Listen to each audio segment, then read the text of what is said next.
In my first year of marriage, when I was 22 years old, I disobeyed my husband one time in front of 3 other men, and for the 9 days that followed, I learned what our world does to a disobedient wife. Not with shouting, not with a raised hand. Our world does not need those things. It has something older and quieter, and it works far better, and tonight I am going to tell you what it is. I did not have a word for it yet, that autumn. I have one now. But first you have to understand what disobedience even means in a plain marriage, because it is not what English people think. Nobody ever handed me a list of rules. There is no list. There is the Ordnung, which governs the church, and then beneath it, underneath everything, there is a second set of laws that no bishop ever wrote down, the laws of how a wife is with her husband, and you learn them the way you learn ice, by where it cracks. And the deepest of those laws, the bedrock one, is this. A wife does not correct her husband in front of other men. Ever. She can think he is wrong. In some houses, in the right hour, gently, at the kitchen table with the lamp low, she may even say he is wrong. But before other men, her voice belongs to his side, the way her name belongs to his name. When a wife contradicts her husband in front of men, she has not embarrassed him. She has unmanned him. That is the word my grandmother used, and I never forgot it. I knew that law. Every plain girl knows that law before she knows her letters, and I broke it anyway, on a Thursday in October, over a horse. We were at the Yoder farm, because Amish meant to buy a driving horse, and old Yoder was selling one, a big, handsome standardbred, and the deacon was there, and Yoder's grown son, 4 men around a horse, and me on the porch with Yoder's wife, close enough to hear. Now, my father dealt in horses my whole girlhood. I was raised on hoof and hock the way other girls are raised on batter and thread, and I could see from the porch, plain as morning, that the horse was lame coming up on the left front. Not badly. The kind of lame a seller can warm out of a horse for 20 minutes, the kind that comes creeping back in a month. And I watched my new husband, who is a good farmer and was never once in his life a horseman, walk around that animal nodding, and I heard the price old Yoder wanted, and I saw the deacon nodding along, and something in me stood straight up. And I came off that porch, and I walked across the yard into that circle of men, and I said, Amos, look at the left front. She is short on it. Ask him why. I can still hear it. Not what I said. The silence after. Yoder's son looking at his boots to keep from smiling. The deacon looking at Amos. Everyone looking at Amos, and no one looking at me. Because in that moment, I had stopped existing, and the only question in the yard was what my husband's face would do. He did not buy the horse. We rode home without one word, and I sat beside him telling myself I had saved us from a lame animal and a bad bargain, and that he knew it, and that it would be all right by supper. It was not all right by supper. And now I will tell you what our world does, because this is the part no one outside has ever seen. He did not shout at me. He has never shouted at me in his life. He hung up the harness, and washed at the basin, and sat down at my table, and said grace, and ate my food. And he did not speak to me. Not that evening, not the next morning, not that whole first day, or the second, or the third. I do not mean he was cold in the way English couples are cold, slamming the doors, the hard sighs, nothing so loud. He answered direct questions with the fewest words a question can be answered with. He said please and thank you like a boarder in my kitchen, a polite stranger renting space in my marriage, and everything that needed deciding between us suddenly traveled through other people. He told his brother in my hearing that they would butcher Tuesday so that I would know to be ready. He told his mother the fence money had come in so that she would tell me. I stood in my own house listening to my own life being spoken around me, the way you speak around a child or a hired girl. That is what is done. That is the whole punishment, and I promise you, you cannot imagine it until you have stood inside it. The silence is not an absence, it is a presence. It sits at the table, it lies down in the bed between you like a plank of green oak. And the worst of it, the part that nearly broke me, is that it is invisible. Church came that Sunday and we rode to it side by side, and he handed me down from the buggy like a gentleman, and not one soul in that congregation could have seen anything wrong, and I sang the hymns with a stone where my chest used to be.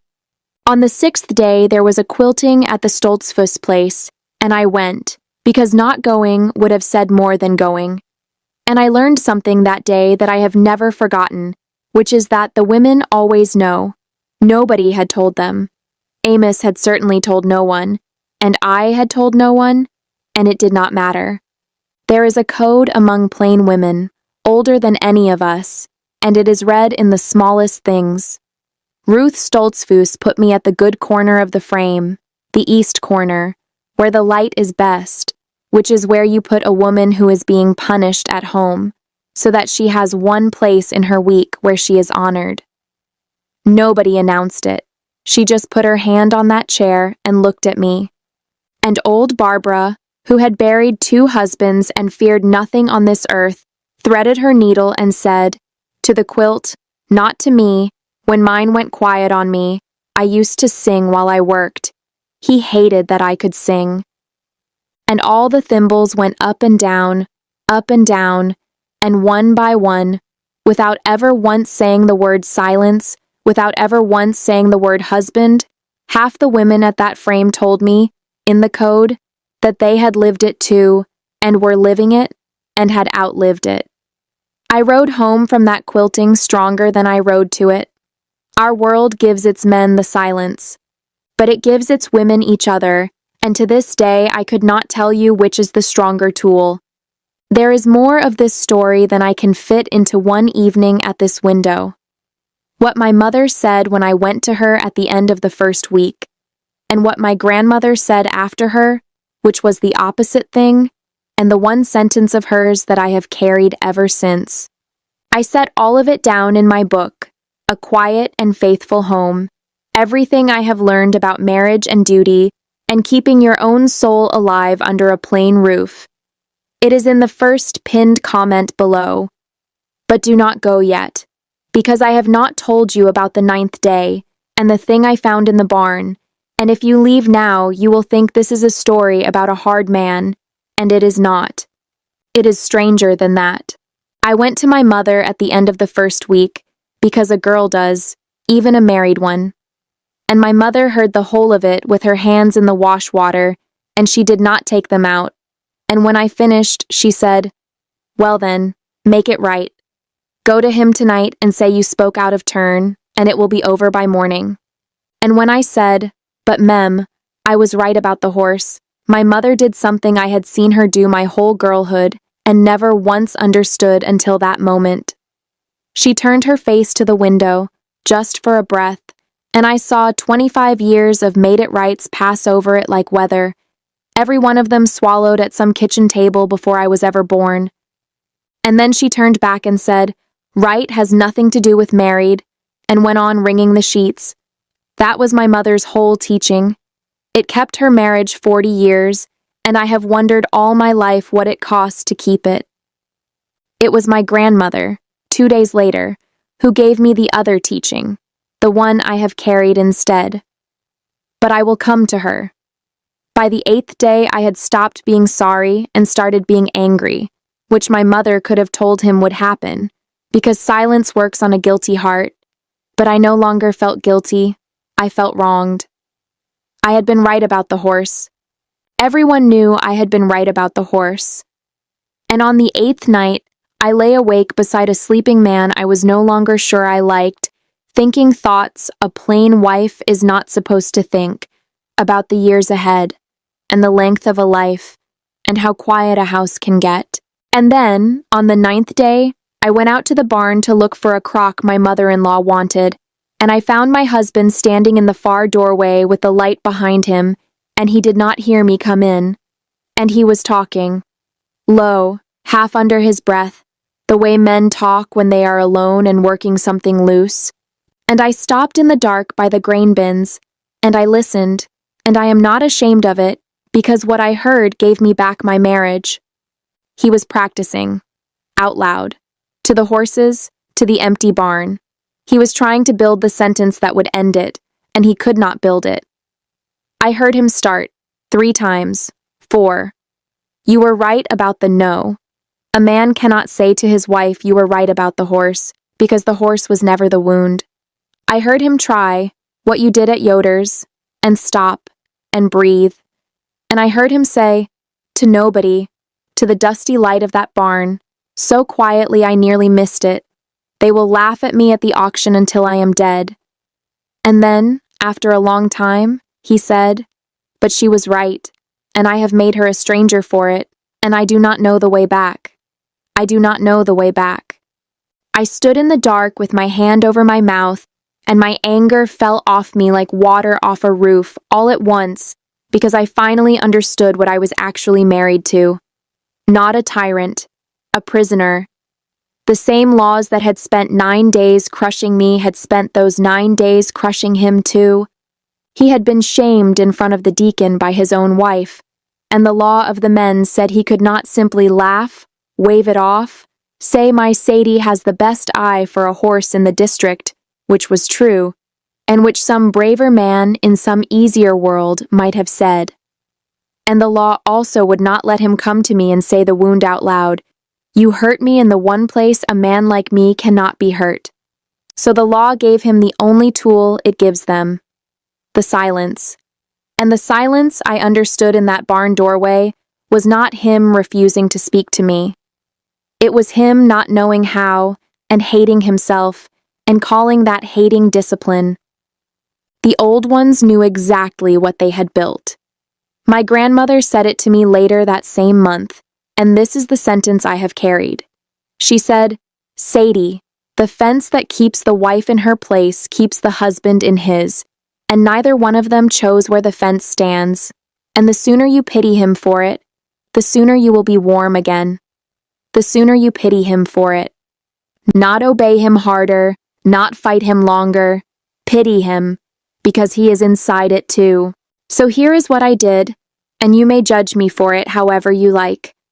I did not apologize, because I was not sorry about the horse, and I do not say words I do not mean, even to keep peace. That is my own private disobedience, and it lives where no deacon can inspect it. Instead, that evening I made Rivl soup, which is what his mother made him when he was small, and I set his bowl down, and I put my hand flat on the table beside it, where a wife's hand simply says, I am here, and I said, the Zimmermans have a gelding coming up for sale after harvest. You should look at it. And I paused, and I said, you always know a sound one when you see it. It was a door, built so a proud man could walk through it. He looked at the soup for a moment, and then he said, first words to me in 9 days.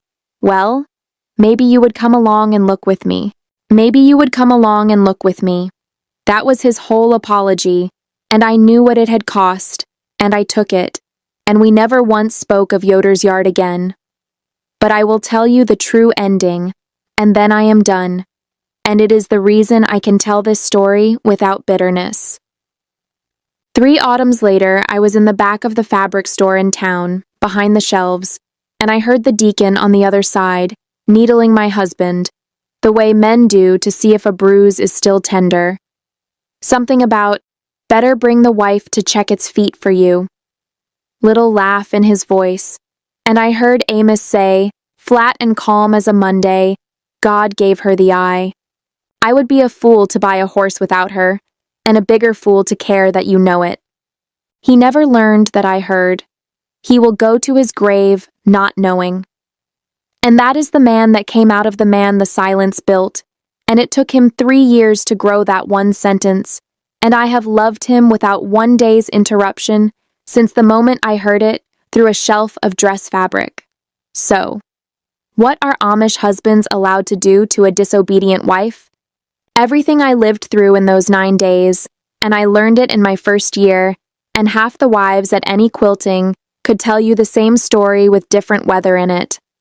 The silence, the stranger at your own table, your life handed around you like a dish you are not offered.